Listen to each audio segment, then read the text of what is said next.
Okay जनाब, बिस्मिल्लाहिर्रहमानिर्रहीम। हम शुरू कर रहे हैं बेटा। ये क्वेश्चन हमने कल रीड किया था।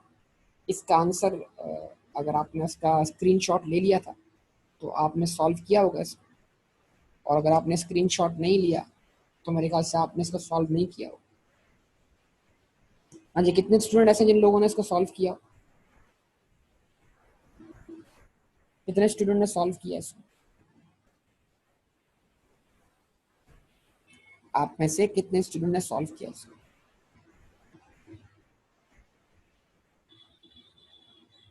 गुड, बस गुड। अच्छा,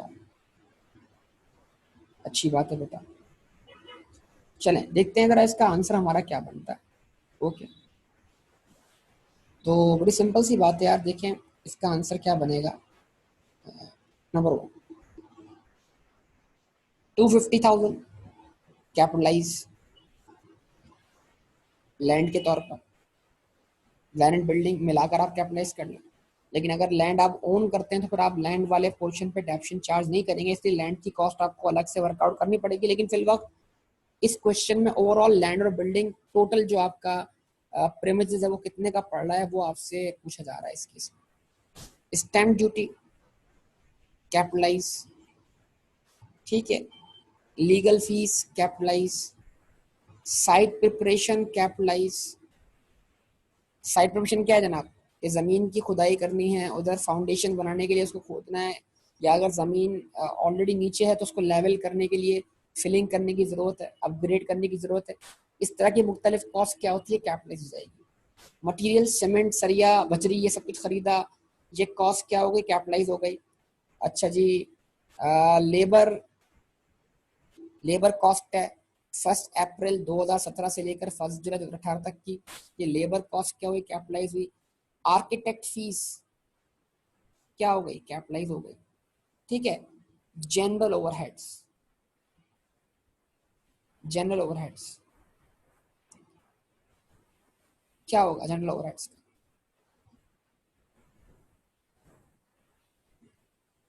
जनरल ओवरहेड्स क्या हुआ इसका बेटा? जवाब नहीं मिला आपकी तरफ से। जनरल ओवरहेड्स का क्या हुआ? कैपिटलाइज नहीं होगा। Good, very good. तो इसको हमने कैपिटलाइज नहीं किया, ठीक है जी। Okay okay, very good.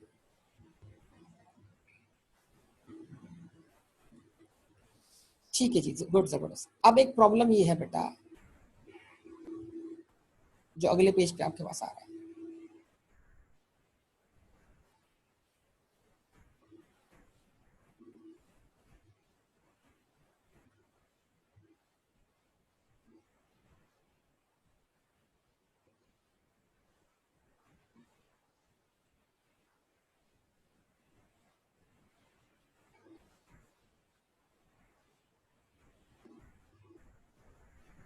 ठीक है जी, अभी आपको बात थोड़ी समझनी है इस हवाले से, इंपॉर्टेंट बात है।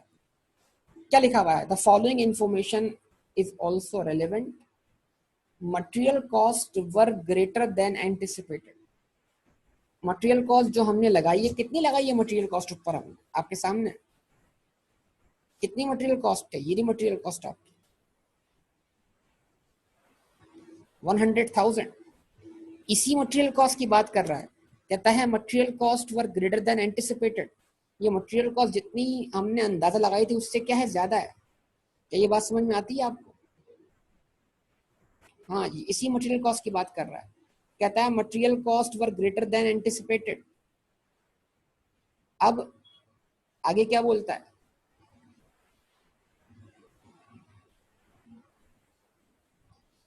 Material costs were greater than anticipated. On investigation, it was found that material costing 10 million had been spoiled. यार 10 मिलियन का मटेरियल तो पड़े पड़े जाया हो गया। मतलब जो सीमेंट की बोरियां पड़ी हुई थी उनमें पानी मिक्स हो गया और वो पड़े पड़े सूख गई। तो क्या ये मटेरियल हमने इस्तेमाल किया? क्या ये मटेरियल पड़े पड़े जाया हो गया? क्या ये मटेरियल 10 मिलियन का जो कि 100 मिलियन का पार्ट है, बिल्डिंग की कॉस्ट का पार्ट बनना चाहिए या नहीं बनना चाहिए? बताइए। क्या ये 100 मिलियन में से 10 मिलियन जो कि मटेरियल कॉस्ट में शामिल है, क्या ये 100 मिलियन में से 10 मिलियन जो मटेरियल कॉस्ट का क्या है, पार्ट है, मटेरियल कॉस्ट में शामिल है, तो ये क्या है, एबनॉर्मल लॉस, एबनॉर्मल लॉस है, जबरदस्त। तो एबनॉर्मल लॉस क्या कर देंगे, इसमें से माइनस कर देंगे, ठीक है। तो 100 में से कितना माइनस किया, 1 लाख में से कितना माइनस किया, ऊपर सब कुछ रुपीज इन थाउजेंड लिखा हुआ है, नीचे रुपीज इन मिलियन लिखा हुआ है, ऐसा ही है। तो लाख में से कितना माइनस करें, 10,000। अगर आप 10 मिलियन को 1000 में लिखेंगे तो वो 10,000 लिखा जाएगा, कंप्लीट लिखेंगे तो वो 10 मिलियन लिखा जाएगा, और अगर आप मिलियन में राउंडिंग करेंगे तो सिर्फ 10 लिखेंगे। तो आपका डिनोमिनेशन को एक होना चाहिए, तो फुल वैल्यू या इन थाउजेंड, ऐसा नहीं कि पार्ट क्वेश्चन थाउजेंड में और पार्ट क्वेश्चन मिलियन में। तो आप राउंडिंग करें रुपीज इन थाउजेंड में, तो लाख रुपए 100,000 जो कि ऑलरेडी रुपीज इन थाउजेंड में मटेरियल कॉस्ट है, इसमें से 10,000 की जो कॉस्ट है वो क्या कर दी आपने, माइनस कर दी। माइनस करें प्लस करें, माइनस करें प्लस करें, माइनस करें। तो जब 100 में से 10 माइनस का कितना बचा, जब 100 में 10 माइनस का कितना बचा, 90 बचा। तो 90 मिलियन मटेरियल कॉस्ट रिमेनिंग रह गई। अच्छा, तो 10 मिलियन ये कहाँ गए, प्रॉफिट एंड लॉस अकाउंट में चले गए बेटा, चार्ज हुए प्रॉफिट एंड लॉस अकाउंट में 10 मिलियन। अच्छा जी, ओके। उसके बाद अगला जुमला बड़ा इंपॉर्टेंट है, वो कंफ्यूजन क्रिएट करेगा, जरा सुन लीजिएगा, अभी बात हमारी मुकम्मल हुई नहीं है। एंड देयरफॉर वेस्टेड पे ये पहला हिस्सा खत्म हो गया, अगला हिस्सा, and a further 15 million was incurred as a result of faulty design work. और आपको मटेरियल कॉस्ट के अंदर 15 मिलियन और खर्च करने पड़े हैं एक फॉल्टी डिजाइन वर्क की वजह से, फॉल्टी डिजाइन वर्क की वजह से। अब क्या करें, इस 15 मिलियन का क्या करें बेटा, बताइए, इस 15 मिलियन का क्या करना है बताइए, इस 15 मिलियन का क्या करें बेटा, बोलिए। क्या 100 में से 10 और 15 दोनों माइनस करें, यानी 100 में से 10 भी लेस किया, 15 भी लेस किया, कितना कितना लेस किया, टोटल 25 लेस किया, कितना बचा, 75। तो क्या आप ये बोलना चाह रहे हैं 25 मिलियन का एबनॉर्मल लॉस है, या इस 25 मिलियन का हमने हमने या तो हम बोलेंगे 10 मिलियन का एबनॉर्मल लॉस है, 15 मिलियन हम मजीद कैपिटलाइज कर दें, क्या करें बताइए, क्या करें, कैपिटलाइज नहीं होंगे, क्या करें, लेस करें इसको, ओके। तो बेटा इसका मतलब क्या है, 10 और 15 ये मिलकर हमारा एबनॉर्मल लॉस है। जरा एक बात को समझ लीजिएगा, आप एक बिल्डिंग कंस्ट्रक्ट कर रहे हैं, सुनिएगा सुनिएगा बात को, ये मैं 15 मिनट का लॉस क्यों बोल रहा हूँ, सुने जरा इस चीज को गौर से। आप एक बिल्डिंग कंस्ट्रक्ट कर रहे हैं, एक दीवार खड़ी हो गई, दीवार बना दिया आपने, आपने एक रूम बना दिया, लेकिन दीवार बनाने के बाद आपको ख्याल आया कि यार ये एक रूम नहीं, ये बराबर वाला और ये रूम मिलके ये 2 रूम है, ये एक रूम होना चाहिए। तो बाद में आपने दीवार तुड़वा दी। तो अगर आप पहले से प्रॉपर प्लानिंग करते तो क्या दीवार बनती,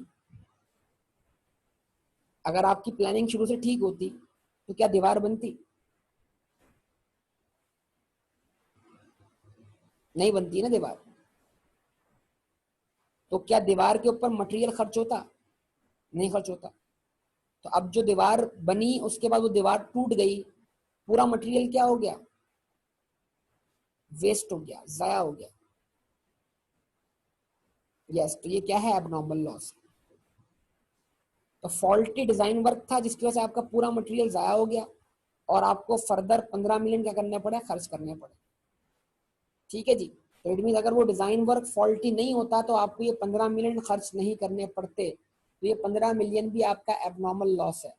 तो 100 में से आप 10 और 15 25 माइनस कर दें, ये एबनॉर्मल लॉस कहलाएगा, ठीक है जी। उसके बाद as a result of these problems, अब ये जब तक हमारा वक्त यानी मतलब काम रुक गया हमारा इसका, as a result of these problems work on the building ceased for a fortnight, 15 दिन के लिए काम बंद रहा ड्यूरिंग अक्टूबर। अब ये अक्टूबर को जरा अंडरलाइन कीजिए, अक्टूबर जरा देख लीजिए, अक्टूबर को समझ लीजिए।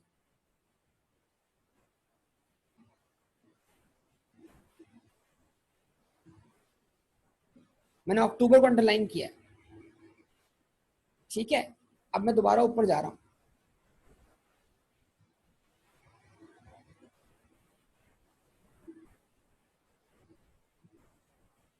मैं दोबारा ऊपर जा रहा हूं,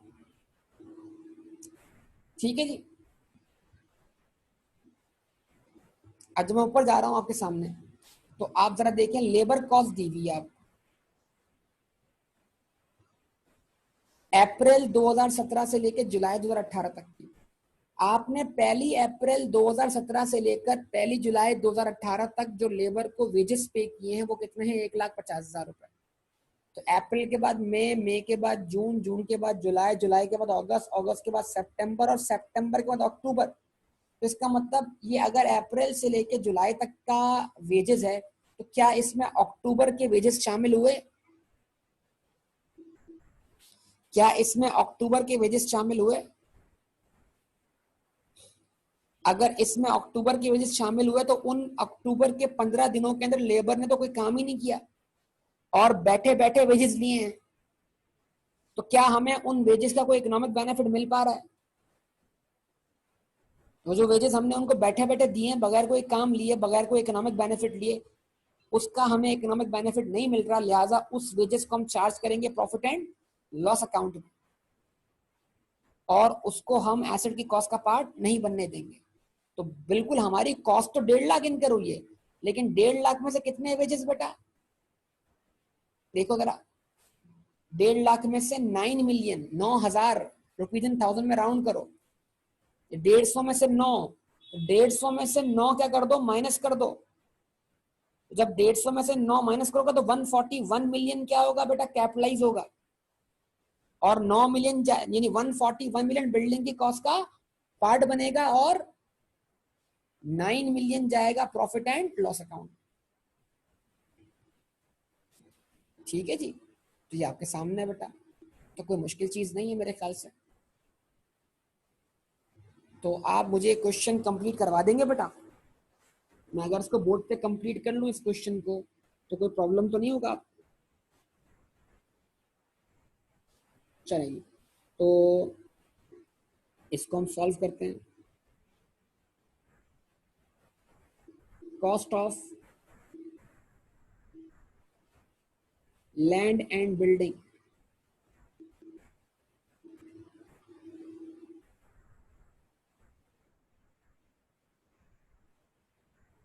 cost of land and building,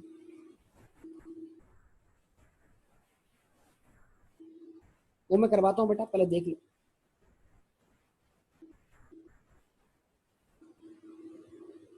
land की कॉस्ट बताओ बेटा। अगर रुपीज इन थाउजेंड ले रहे हो तो इस तरह लिखोगे 250,000। उसके बाद क्या लैंड के ऊपर क्या करवाया? Registration charges.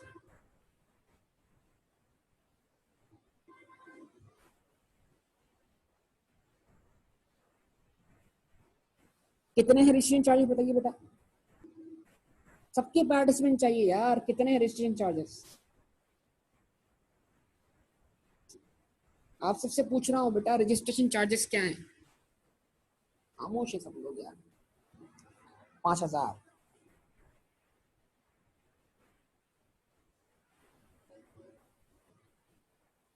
ठीक है जी, उसके बाद बेटा सवाल नजर नहीं आ रहा? ओ भाई, सवाल तो अभी आपको सेंड कर दिया ना अल्लाह के बंदे।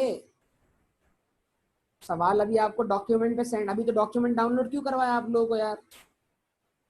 अब सवाल भी मैं दिखाऊं आपको इस स्क्रीन पर? है बेटा, ये जो आप फरमाइश कर रहे थे डॉक्यूमेंट की, फरमाइश आपकी पूरी तो कर दी मैंने डॉक्यूमेंट की। ओके बेटा, स्टैम्प ड्यूटी रजिस्ट्रेशन कितने से हुई? 5,000 से। लीगल फीस कितनी है? 10,000।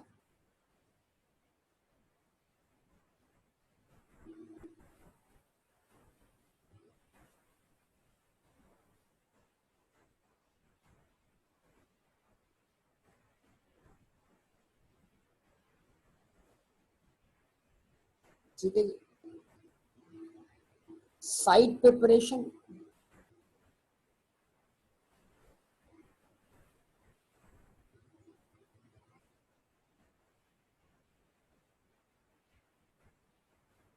अठारह हजार। अब उसके बाद क्या जनाब? Material cost,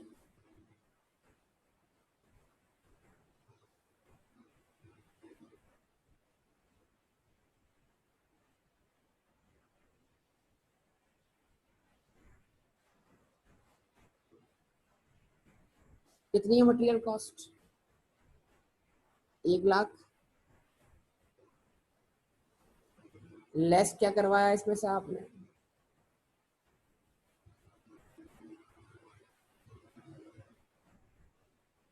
abnormal loss. कुल मिला के कितना है? 25,000। टोटल इम्पैक्ट कितना आया? 75,000। ठीक है। उसके बाद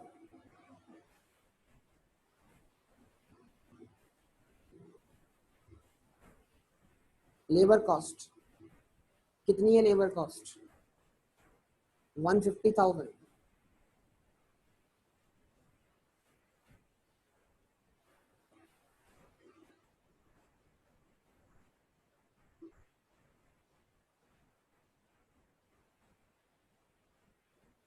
इसमें से लेस करवाया क्या? Abnormal loss.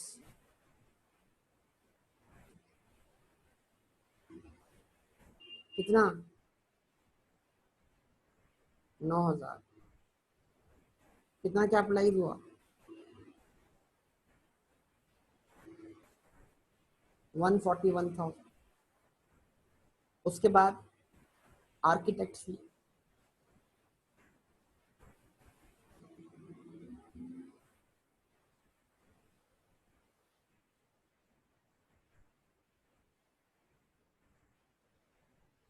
कितनी है?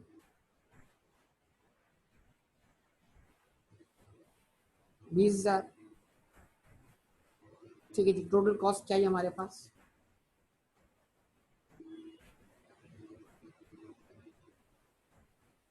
5,19,000।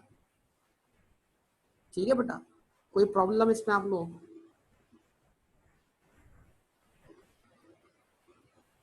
ओके।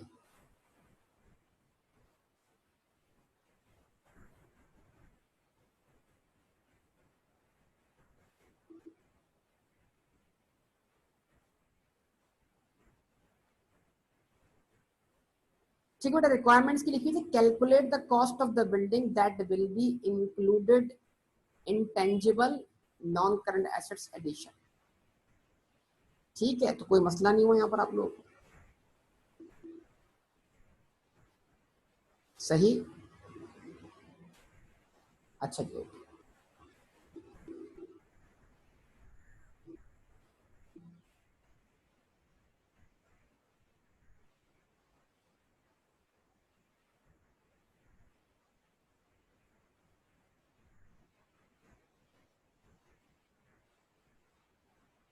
ये आपके सामने यहाँ तक बात आ गई, तो चलें आगे बढ़ते थोड़ा सा बेटा।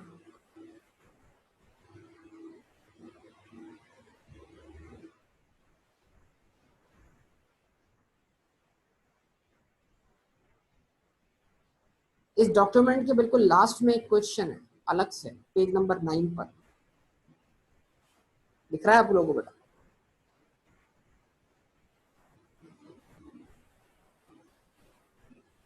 हाँ भाई बोलिए।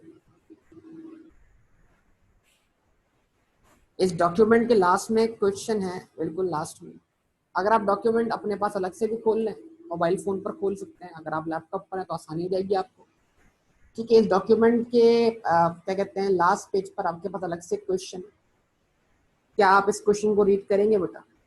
जब तक आप रीड करें तब तक के लिए मैं रिकॉर्डिंग स्टॉप करता हूँ, फिर मैं इसको कंटिन्यू करता हूँ। ओके जनाब, तो जो आपको टाइम मिला था क्या कहते हैं जनाब क्वेश्चन सॉल्व करने के लिए, वो पूरा हुआ। तो अब यहाँ से मैं इस क्वेश्चन को रीड करना शुरू करता हूँ, बहुत तवज्जो से सुनना और समझना है। On 1st October 2000, on 1st October 2004, ABC Limited, in the course of improvement and enhancement of its production facility, bought a plant having invoice value of rupees 25 million. Key point ये है invoice value. Having invoice value of 25 million for production of its popular brand of electrical goods. ठीक है जी, एक plant खरीदा है जिसकी invoice value कितनी है? 25 million. Mister Aslam, one of directors, assigned the duty of supervising the installation of the plant. Other information is given below. Aslam साहब की ड्यूटी लगाई गई है कि वो क्या करें? प्लांट की इंस्टॉलेशन को सुपरवाइज करें। तो असलम साहब जो हैं वो डायरेक्टर हैं कंपनी के। सुनिएगा जरा बात को, इंपॉर्टेंट बात बोल रहा हूँ। असलम साहब कंपनी के डायरेक्टर हैं और असलम साहब को अगर बतौर डायरेक्टर सैलरी मिलती है तो वो सैलरी तो जब भी मिलेगी असलम साहब को जब असलम साहब इस प्लांट की इंस्टॉलेशन को सुपरवाइज ना करें, और करें तब भी सैलरी मिलेगी। तो इसका मतलब अगर असलम साहब की सैलरी पर प्लांट के इंस्टॉल होने से या सुपरवाइज होने से कोई फर्क नहीं पड़ता, तो फिर हम असलम साहब की सैलरी में से कोई हिस्सा इस प्लांट की कॉस्ट का पार्ट नहीं बनाएंगे। लेकिन अलग से अगर असलम साहब को प्लांट की इंस्टॉलेशन के लिए अलग से कोई फीस दी जाती है, जो कोई एक्स्ट्रा ड्यूटी वो क्या कर रहे हैं या कोई एक्स्ट्रा रिस्पॉन्सिबिलिटी वो अगर पूरी कर रहे हैं, तो उस एक्स्ट्रा ड्यूटी या एक्स्ट्रा रिस्पॉन्सिबिलिटी के ऊपर अगर उनको अलग से कोई फीस मिलती है तो वो फीस जो होगी वो उनकी सैलरी के अलावा होगी। सैलरी का पार्ट तो होगी लेकिन सैलरी के अलावा होगी। तो हम क्या करेंगे? उस अमाउंट को हम प्लांट की कॉस्ट का पार्ट बनाएंगे, वो भी आपकी इंस्टॉलेशन कॉस्ट में शामिल मानी जाएगी। बहरहाल, mister Aslam, one of the director, was assigned a duty of supervising the installation of the plant. Other information given below. A special trade discount of 25% was allowed by the supplier due to efforts of the agent involved in the deal. ठीक है जी, एक agent involve है deal में, उसकी efforts को सामने रखते हुए, यानी मतलब जो एजेंट है जो असलम साहब के रेफरेंस असलम साहब से क्लोज कनेक्शन है उसका, आमतौर पे कंपनी प्लांट के ऊपर डिस्काउंट देती है 10%, लेकिन असलम साहब के ताल्लुकात इस्तेमाल करके प्लांट पे आपको कितना डिस्काउंट मिला? 25%। तो जरा बताइए कि हम अपनी परचेज प्राइस को, जो इनवॉइस जो परचेज प्राइस है आपकी लिस्ट प्राइस है, उसको हम कितने से रिड्यूस करेंगे? 25% से 10%? 25%। अब यहाँ पे रुक के एक सवाल मैं आपसे करने जा रहा हूँ, वो क्या है? ये जो 25 मिलियन ऊपर दिया हुआ है, इसको एग्जामिनर ने परचेज प्राइस भी नहीं बोला, इसको एग्जामिनर ने लिस्ट प्राइस भी नहीं बोला, इसको एग्जामिनर ने इनवॉइस वैल्यू बोला, इनवॉइस वैल्यू। अब सवाल ये है कि क्या ये इनवॉइस वैल्यू बिफोर डिस्काउंट है या आफ्टर डिस्काउंट? क्योंकि जब इनवॉइस बनती है तो इनवॉइस पे एक वैल्यू शो होती है, लिस्ट प्राइस। इनवॉइस पे एक वैल्यू शो होती है, लिस्ट प्राइस।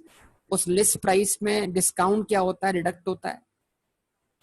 और डिस्काउंट डिडक्ट होने के बाद जो फाइनल वैल्यू आती है, जिस पर हम अपनी बुक्स के अंदर एंट्री रिकॉर्ड करते हैं, ठीक है। तो अब ये इनवॉइस वैल्यू जो दी गई है 25 मिलियन के, डिस्काउंट डिडक्ट करने के बाद है, डिस्काउंट डिडक्ट करने से पहले? अगर एग्जामिनर इसको लिस्ट प्राइस बोलता, क्या बोलता? लिस्ट प्राइस, तो फिर तो कंफर्म हो जाता है भाई ये डिस्काउंट माइनस करने से पहले, ठीक है। और अगर एग्जामिनर इसको इनवॉइस वैल्यू बोल रहा है तो इनवॉइस वैल्यू दो किस्म की होती है, after discount and before discount. ठीक है, तो यहाँ पर थोड़ा कंफ्यूजन आ गया, और इसी कंफ्यूजन की बिना पर इसके दो पॉसिबल सॉल्यूशन बन सकते हैं कि या तो मैं 25 को नेट ऑफ 25% मान लूं और मैं 25 से अपना क्वेश्चन शुरू करूं। तो अगर 25 जो है 25 मिलियन जो है वो 25% डिस्काउंट माइनस करने के बाद है, तो फिर ग्रॉस वैल्यू होगी 33,333.33। सुना मेरी बात को जो मैं समझाना चाह रहा हूं।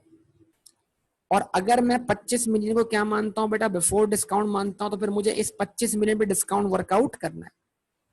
ठीक है, तो मैं एक नॉर्मल अजम्पशन की तरफ जाता हूं। मैं मान लेता हूं, मैं नॉर्मल क्वेश्चन को सॉल्व करता हूं, मैं क्वेश्चन को एबनॉर्मली सॉल्व नहीं करता। मैं मान लेता हूं ये 25 मिलियन बिफोर डिस्काउंट। ठीक है जी, ये 25 मिलियन बिफोर डिस्काउंट। सही जी, तो यहां से हमारा क्वेश्चन शुरू हुआ। तो इस 25 मिलियन को मैंने फिर क्या माना, लिस्ट प्राइस मान लिया। ठीक है, यहां से हमारा क्वेश्चन शुरू हुआ। अच्छा, अब इस क्वेश्चन की खास बात ये, कहीं पर वैल्यूज मिलियन में लिखी हुई है, कहीं पर 1000 में लिखी है, कहीं पर फुल लिखी हुई है। तो आप एक वक्त में कोई एक डिनोमिनेशन इस्तेमाल करें बेटा। तो मैं क्वेश्चन साथ साथ शुरू कर रहा हूं आपके सामने।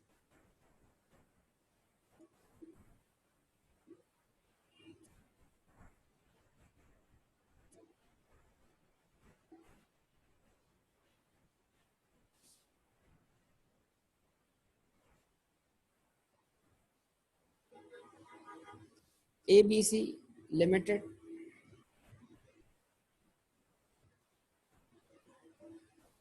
कॉस्ट ऑफ प्लांट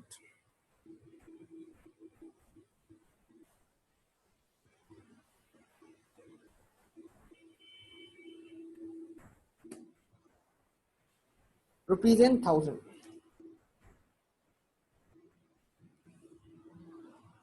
ठीक है, सबसे पहले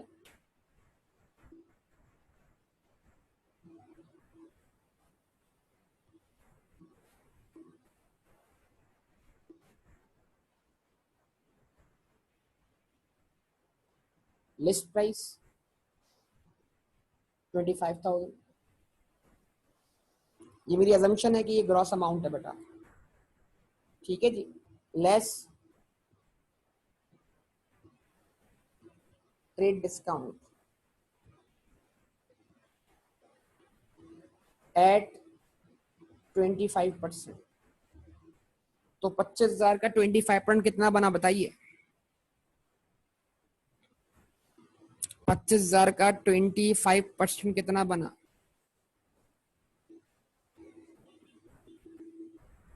6,250।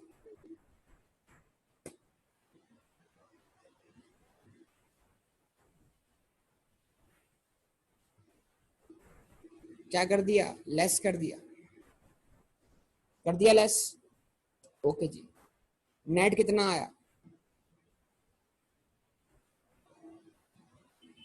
परचेज प्राइस लेस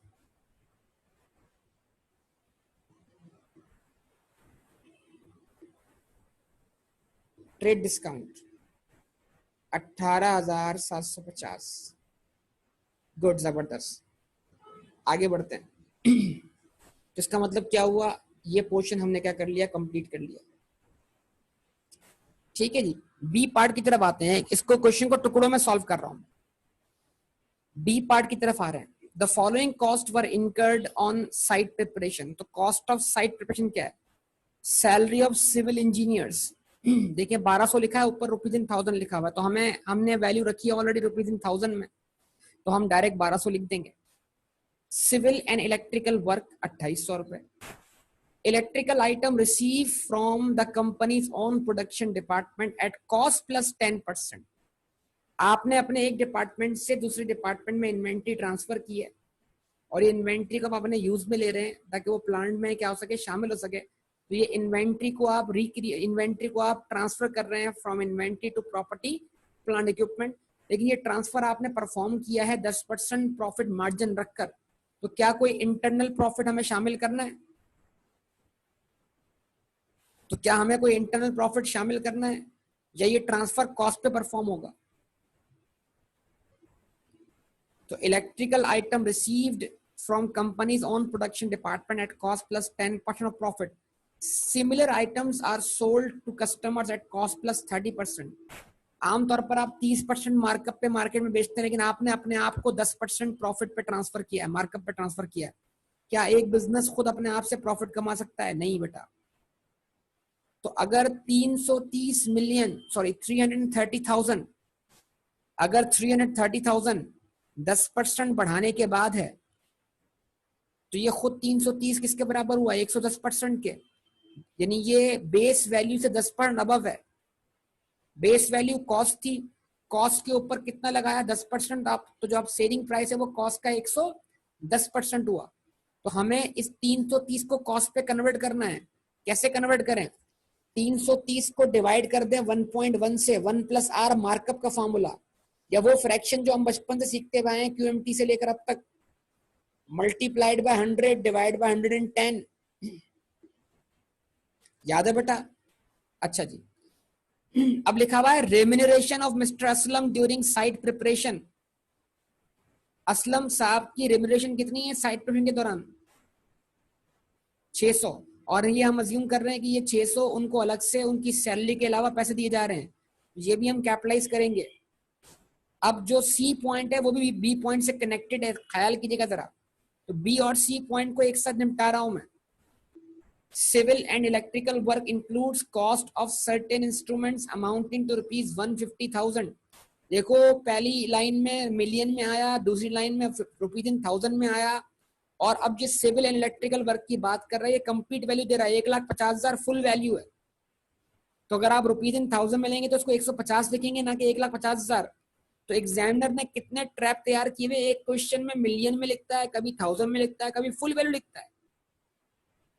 तो कहता है civil and electrical work includes cost of certain instruments amounting to rupees 150,000 which were poorly handled and by the workers and were totally damage.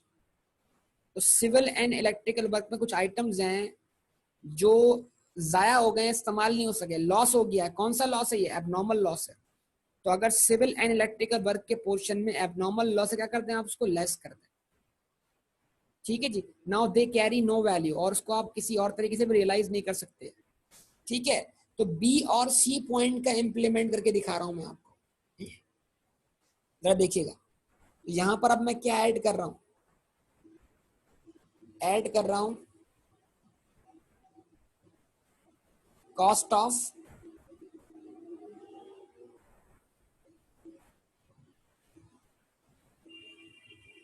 Site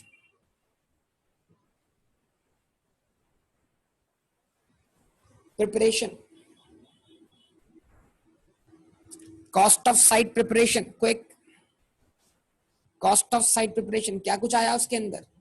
salary of civil engineers and labour.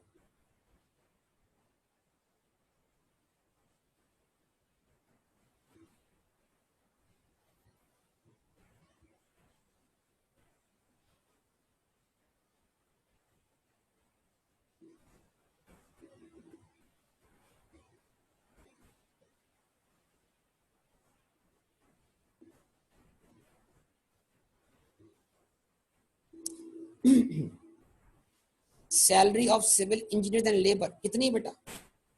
कितनी? 1200। ठीक है जी। उसके बाद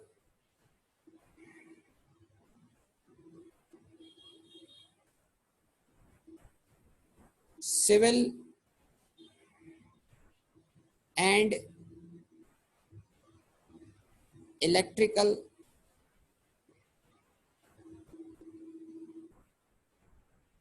work कितना है?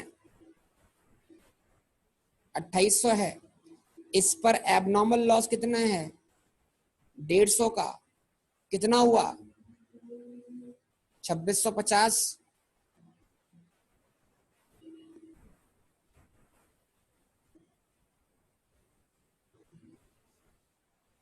उसके बाद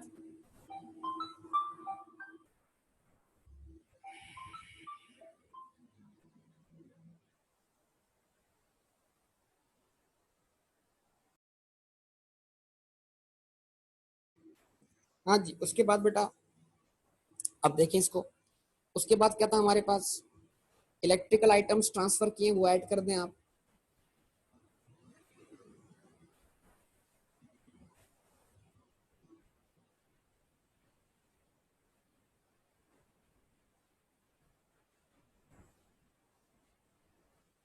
ठीक है जी, उसकी वर्किंग कर लें।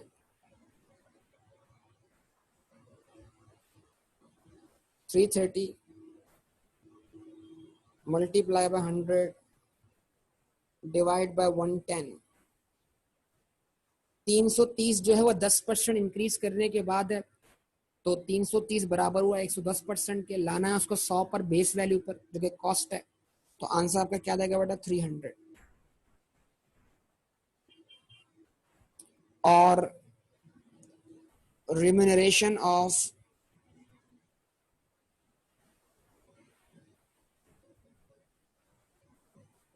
मिस्टर असलम,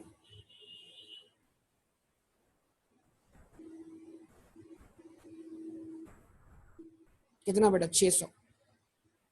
ठीक है जी। अच्छा, तो जरा इसका आप सम करके बता दें मुझे। अगर मैं साइट प्रिपरेशन का सम कर दूं सिर्फ,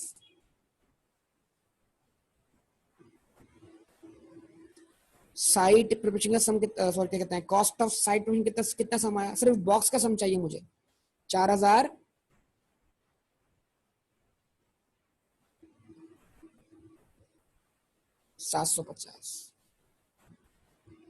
ओके जी, गुड। अब आपके सामने आगे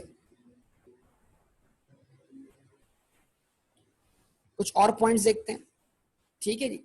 उसके बाद कहता है डी पॉइंट के अंदर क्या कहता है, on January 1 2005 test run was started and successfully completed on January 31 2005 at a cost of ₹5,50,000।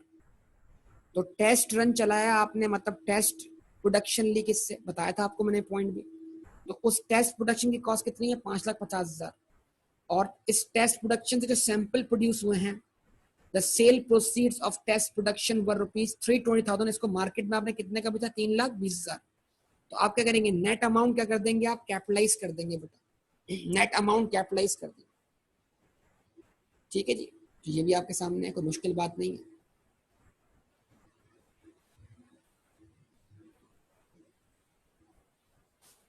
तो यहाँ पर ऐड कर दें आप,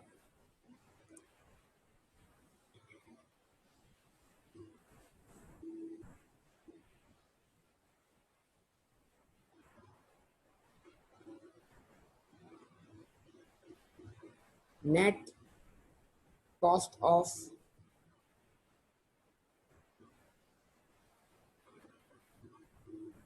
टेस्ट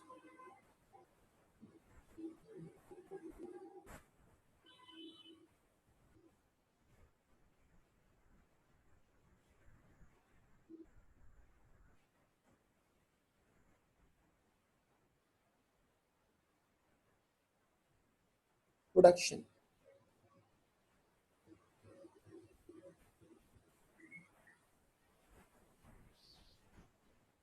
तो वो नेट बैलेंस कितना है बेटा, प्रोडक्शन पे कॉस्ट कितनी है ये आपके पास, 550। 550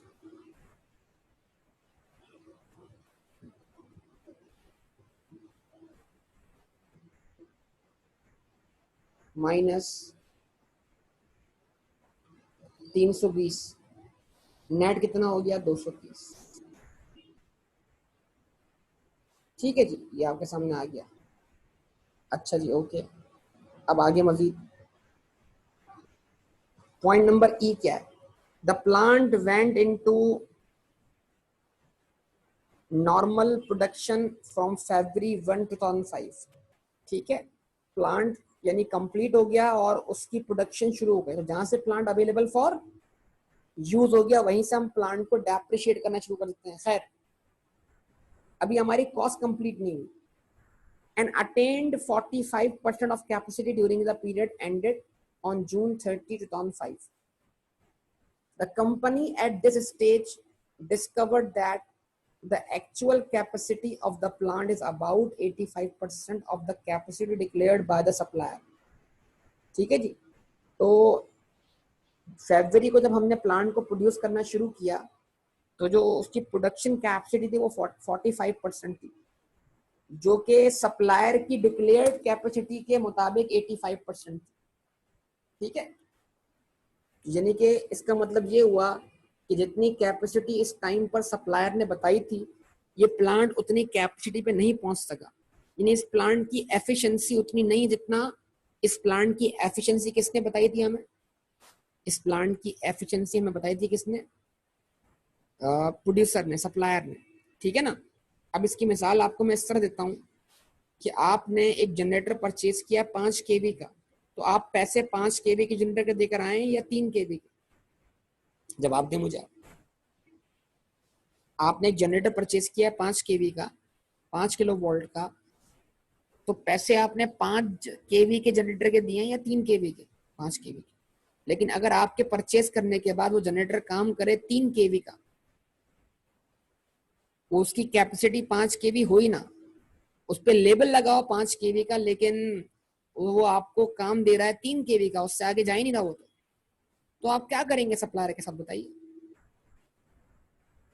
हम बोलेंगे यार हमने तुम्हें पैसे दिए हैं 5 kV के, तुमने हमें चीज दे दी है 3 kV वाली, या तो चीज वापस करो या पैसे कौन से लो, 5 kV के, 3 kV के? 3 kV के। तो अगर पैसे 3 kV के लो तो हमें हमें क्या करो, हमारे दिए हुए कुछ पैसे वापस करो, कंपनसेट करो। ऐसा ही है। तो इसका मतलब ये हुआ क्या मिल रही है, कंपनसेशन मिल रही है। तो हमने प्लांट को कैपिटलाइज किया हुआ है और हमने इसकी लायबिलिटी रिकग्नाइज की हुई है, क्योंकि यहाँ पर एक तस्कर आएगा आपके सामने क्रेडिट नोट का। तो क्रेडिट नोट बेटा वही इशू होता है जहाँ पर ऑब्वियसली आपने क्रेडिट नोट यानी इनवॉइस को करेक्ट करने के लिए भी होता है ऑब्वियसली, लेकिन आमतौर पर क्रेडिट नोट जो है वो सप्लायर इशू करेगा। सप्लायर आप अपने अपने पास आपको क्रेडिट कर देगा, मतलब आपको उतना अमाउंट उसको पे नहीं करना, तो लिहाजा आप अपने पास सप्लायर को डेबिट कर दोगे और इस अमाउंट को आप अपनी प्लांट की कॉस्ट में क्या कर दोगे, कम कर दोगे। तो लिखा हुआ क्या आया, the plant went into normal production from 1 February 2005 and attained 45% capacity during the period ended on 30th June 2005. The company at this stage discovered that the actual capacity of the plant is about 85% of the capacity declared by the supplier.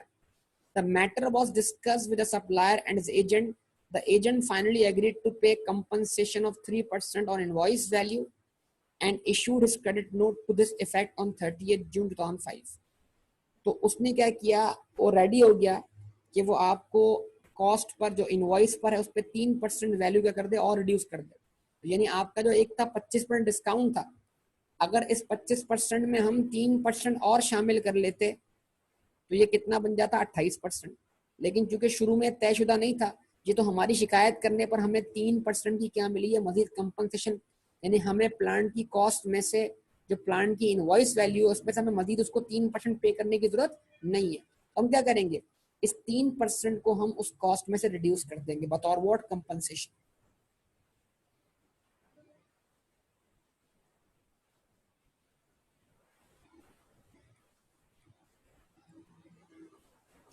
तो यहां पर हम लिख रहे हैं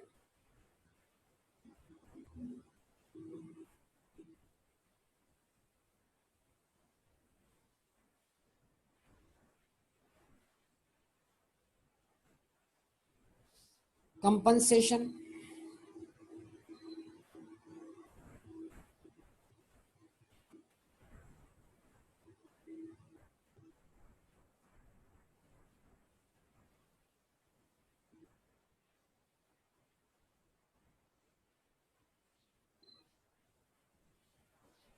या credit note जो कि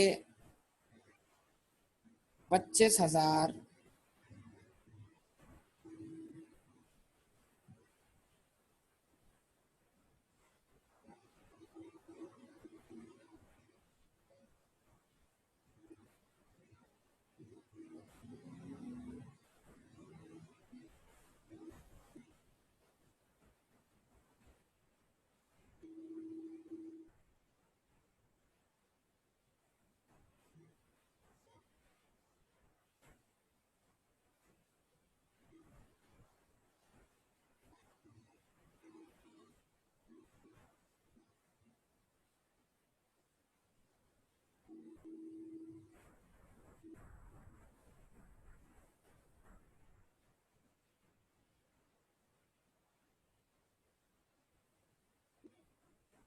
25,000 के 3% के बराबर है, कितना? 750।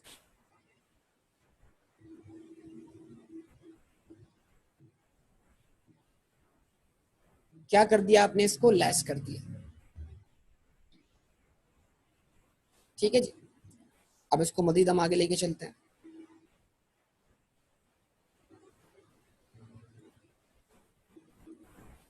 उसके बाद लास्ट पॉइंट है जो बड़ा इंपॉर्टेंट है, वो क्या है? The company accounts for its assets under cost model and the company accounts for its assets under cost model, and on June 30, 2005, it estimated rupees 21 million as the fair value of the plant. It is further estimated that in case of disposal, the following expenditure will have to be incurred. अभी जो 21 million fair market value है, इस चीज का ताल्लुक जो है वो इम्पेयरमेंट ऑफ एसेट्स से। तो अभी तक मैंने आपको इम्पेयरमेंट ऑफ एसेट का टॉपिक तो नहीं पढ़ाया, ठीक है, इस चीज को ध्यान में रखिएगा। अच्छा, अब ये हिस्सा हमारे किस काम आएगा? देखें, अगर ये प्लान, अगर हमारा ईयर एंड 30 जून है तो 1 फरवरी 2005 से ये एसेट अवेलेबल फॉर यूज हो गया। तो फरवरी, मार्च, अप्रैल, मई और जून हमें इस प्लांट पे चार्ज करनी है 5 महीने की डेप्रिसिएशन। ये अलग मैटर है, अभी तो हमारी कॉस्ट ही कंप्लीट नहीं हुई। जब हम कॉस्ट कंप्लीट कर लेंगे तो हम इस पे चार्ज करेंगे 5 मंथ्स की डेप्शन इसकी यूजफुल लाइफ के हिसाब से। लेकिन अब हमें ये देखना है कि क्या एफ पॉइंट में से कोई एलिमेंट ऐसा है जो अभी हम इसमें कैपिटलाइज कर सकें। तो लिखा हुआ क्या है कि अगर ये प्लांट डिस्पोज ऑफ किया जाएगा 30 जून 2005 को, तो इसके ऊपर फर्दर एक्सपेंडिचर करने पड़ेंगे। ऑब्वियसली ये प्लांट इंस्टॉल हुआ है, इसको डिसमेंटल करना पड़ेगा। तो डिसमेंटलिंग कॉस्ट कितनी है? 250। ठीक है जी, कितनी डिसमेंटलिंग कॉस्ट है? 250। ट्रांसपोर्टेशन कॉस्ट कितनी है? 100। तो ट्रांसपोर्टेशन का मतलब क्या है? इसको बिकने के लिए मार्केट पहुंचाना पड़ेगा। तो जिस तरह एनआरवी अगर आपने निकालना सीखी हो, तो एक था सेलिंग प्राइस और एक था सेलिंग एक्सपेंस। तो अगर मैं इस प्लांट को 21 मिलियन पे बेचना चाहता हूं, तो इस 21 मिलियन को हासिल करने के लिए मुझे ये एक्सपेंसेस करने पड़ेंगे। तो 21 मिलियन क्या? एक्सपेक्टेड सेलिंग प्राइस, यानी एक्सपेक्टेड वैल्यू ऑफ डिस्पोजल। लेकिन इस डिस्पोजल वैल्यू को हासिल करने के लिए मुझे ट्रांसपोर्टेशन कॉस्ट खर्च करनी पड़ेगी। अगर ये प्लांट बंद हो गया तो ये फैक्ट्री बंद हो जाएगी, और फैक्ट्री बंद हो जाएगी तो बहुत सारे एम्प्लॉयज क्या हो जाएंगे? फारिग हो जाएंगे। उनको कंपनसेशन पे करनी पड़ेगी, लीगल कॉस्ट बेयर करनी पड़ेगी 100 रुपए से, यानी 100,000 रुपीज। स्टैंप ड्यूटी पे करनी पड़ेगी, और डिसमेंटल करते वक्त प्रोडक्शन मैनेजर को सैलरी देनी पड़ेगी। कितनी बेटा? 100,000। अच्छा भाई, अब बात क्या है इसमें हमारे लिए important? Dismantling cost. Dismantling cost जो है वो क्या है? 250 और 100, कितनी बेटा? 350। हमने क्या बोला था? अगर किसी एसेट के आने की वजह से किसी एसेट के आने की वजह से अगर उसको डिसमेंटल करने की हम पर लायबिलिटी क्रिएट होती है, तो हम डिसमेंटलिंग कॉस्ट को हम एसेट की कॉस्ट का क्या बनाएंगे? पार्ट बनाएंगे। लेकिन डिसमेंटलिंग कॉस्ट पे कब की जाएगी? डिसमेंटलिंग कॉस्ट को पे करने का वक्त वो है जिस वक्त एसेट क्या होगा? डिस्पोज ऑफ होगा। तो आज हम 5 महीने के एंड पर ही, आज फरवरी में और 5 महीने में कोई खास फर्क नहीं है, तो अगर हम 5 महीने के एंड पर ही इसको डिस्पोज ऑफ करते हैं, अगर जरूरत पड़ जाए, करेंगे नहीं वैसे, अगर जरूरत पड़ जाए तो हमें 250 और 100 350 रुपए या 3,50,000 की डिसमेंटलिंग कॉस्ट खर्च करनी पड़ेगी। अगर हम समझते हैं कि डिसमेंटलिंग हम पर लायबिलिटी है, तो फिर इसे प्लांट की कॉस्ट में शामिल होना चाहिए। और अगर हमें समझते हैं डिसमेंटलिंग हमारी लायबिलिटी नहीं है, तो फिर इस डिसमेंटलिंग कॉस्ट को हमें सेलिंग एक्सपेंस मानना पड़ेगा। कि एसेट को बेचने के लिए जिस तरह के बाकी सारे सेलिंग एक्सपेंस हैं, ट्रांसपोर्टेशन कॉस्ट है, टर्मिनल बेनिफिट्स हैं, लीगल कॉस्ट है, स्टैंप ड्यूटी है, ये तमाम चीजें जिस तरह सेलिंग एक्सपेंस हैं, इस तरीके से टर्मिनल बेनिफिट्स को हटा दें, बाकी 100 cost of transportation, legal cost, stamp duty, selling expense है। यानी प्लांट को बेचने के लिए क्या है? जरूरी है इनकर करना। तो अगर डिसमेंटलिंग हमारे लिए आज लायबिलिटी नहीं है, गवर्नमेंट हमें बाउंड नहीं करती, कोई कानून ऐसा मौजूद नहीं जिसके जरिए हमें डिसमेंटल करना क्या हो जरूरी हो, तो फिर डिसमेंटलिंग कॉस्ट को हम सेलिंग एक्सपेंस ट्रीट करेंगे। अब क्वेश्चन तो कुछ ऐसा बता नहीं रहा कि भाई डिसमेंटलिंग कॉस्ट के साथ हम क्या करें। मतलब क्वेश्चन में कुछ मेंशन ना हो तो आप ये अज्यूम करेंगे डिसमेंटलिंग आपके ऊपर क्या है? ऑब्लिगेशन। अब मैं क्या अज्यूम कर रहा हूँ? डिसमेंटलिंग ऑब्लिगेशन है और मैं डिसमेंटलिंग कॉस्ट को क्या करूंगा, कैपिटलाइज करूंगा, एसेट की कॉस्ट का पार्ट बनाऊंगा। तो इसमें मैं ऐड करूंगा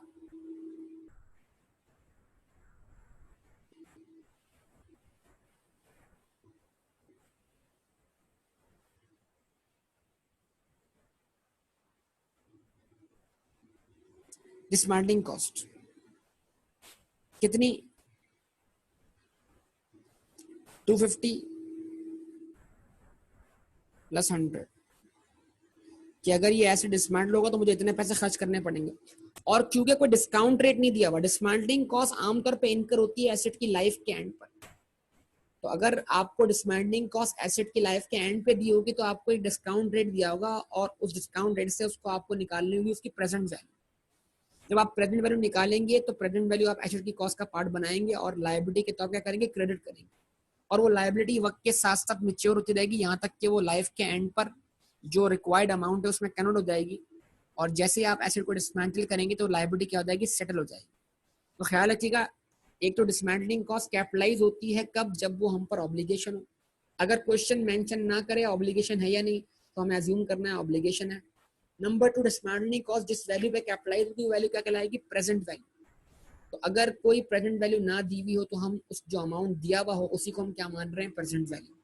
तो ये 350 का अमाउंट क्या कर दिया हमने, इस पे कैपिटलाइज कर दिया।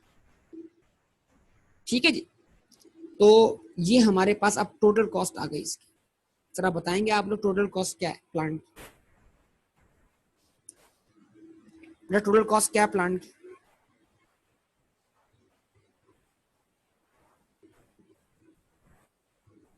23,330।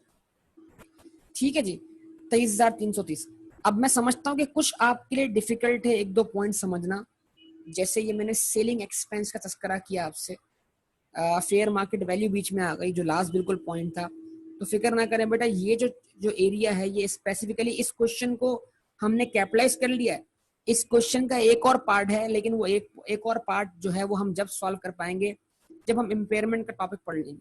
तो फिक्र ना करें कि इस जो लास्ट पार्ट है इसमें जो सेलिंग एक्सपेंस वाली बातें हैं ये बातें मैं दोबारा आपको रिपीट करके समझाऊंगा। और कब समझाऊंगा, जब मैं इम्पेयरमेंट के टॉपिक को डील करूंगा। ठीक है जी, तो अगर कोई बात यहाँ पर रह गई है या कोई डिफिकल्टी स्टिल हो रही है, लेकिन ये कंप्लीट क्वेश्चन है, इसमें तकरीबन सारी बातें आ चुकी हैं। तो मैं उम्मीद करता हूँ कि आपको ये क्वेश्चन अच्छा खासा समझ में आ चुका होगा और आपको कोई खास डिफिकल्टी नहीं हुई होगी। अगर कोई डिफिकल्टी हुई होगी तो शायद वो लास्ट वाले पॉइंट में हो, या कोई कंफ्यूजन हो तो लास्ट पॉइंट में हो। वो भी इम्पेयरमेंट के टॉपिक पढ़ते ही आपकी वो कंफ्यूजन क्या हो जाएगी बेटा, क्लियर हो जाएगी। यस बेटा, कोई सवाल हो तो पूछिएगा यहाँ तक आपके सामने। तो ये एक बड़ा लार्ज स्केल वाला क्वेश्चन हमने क्या कर दिया, सॉल्व कर दिया, जो एग्जाम में आया हुआ। ये पास पेपर सॉल्व किया हमने बेटा। मैं सबसे पूछ रहा हूँ बेटा, एवरीवन, हर किसी से बात कर रहा हूँ। और बताइए बेटा, अगर कोई सवाल है तो पूछिए, बात क्लियर है तो बोल दीजिए। चलें, सही है, माशाल्लाह सब लोग, गुड, अच्छी बात।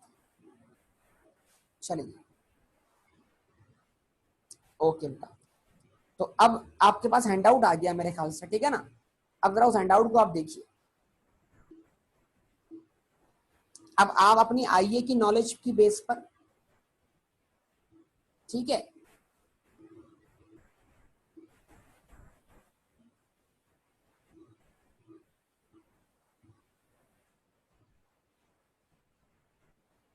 आप अपनी आईए की नॉलेज की बेस पर इस हैंडआउट को जरा देखिएगा। मैं आपको कुछ होमवर्क दे रहा हूँ इसमें से।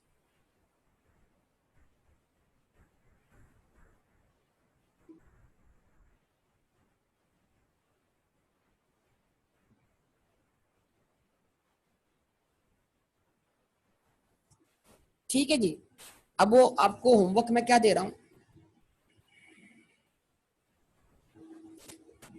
हाँ जी होमवर्क दे रहा हूँ। और होमवर्क क्या दे रहा हूँ, अगर आप देख रहे हो,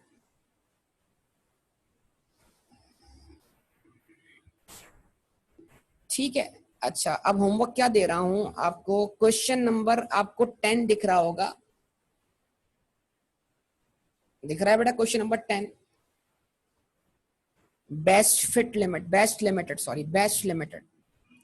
तो क्वेश्चन नंबर 10 आपको दिख रहा है, बेस्ट लिमिटेड, इसको आप सॉल्व कीजिएगा बेटा, हैंडआउट आपके पास आ गया है। गुड, ठीक है। अच्छा, अब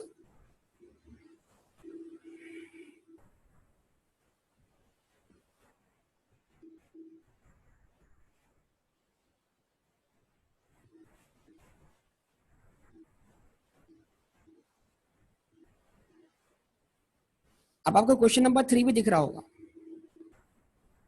दिख रहा है क्वेश्चन नंबर 3? अच्छा, क्वेश्चन नंबर 3 में मुख्तलिफ छोटे छोटे क्वेश्चन है, छोटे छोटे पार्ट्स हैं, ठीक है। जो प्रॉपर्टी प्लांट इक्विपमेंट की जो क्लासेस हैं, land, building, plant, machinery, equipment, furniture, fixture, तकरीबन सबकी इनिशियल कॉस्ट और सब्सिक्वेंट कॉस्ट को डील कर रहे हैं सिनेरियोज। तो ये छोटे छोटे सिनेरियोज हैं, जरा इनको आप सॉल्व कीजिएगा ताकि आप हर तरह के प्रॉपर्टी प्लांट इक्विपमेंट की इनिशियल और सब्सिक्वेंट कॉस्ट को समझ सकें। तो ये 2 टास्क आपके जिम्मे लगाए हैं मैंने। अगर आप ये कर लेते हैं तो मैं यहाँ से आगे बढ़ूंगा और मैं बात करूंगा एसेट की सब्सिक्वेंट मेजरमेंट के ऊपर, और सब्सिक्वेंट मेजरमेंट के ऊपर मैं बात करूंगा तो फिर यहाँ से हमारा टॉपिक शुरू होगा इम्पेयरमेंट और रीवैल्यूएशन, ठीक है। तो उम्मीद करता हूँ कि आप ये 2 काम करेंगे तो फिर हम आगे बढ़ पाएंगे, ठीक है जी। तो यहाँ तक मैं इसको स्टॉप करूंगा, इंशाल्लाह बाकी बातें हम इसके बाद करेंगे। ओके बेटा, रिकॉर्डिंग को मैं यहाँ पे स्टॉप करता हूँ। ओके बेटा, अल्लाह हाफिज़।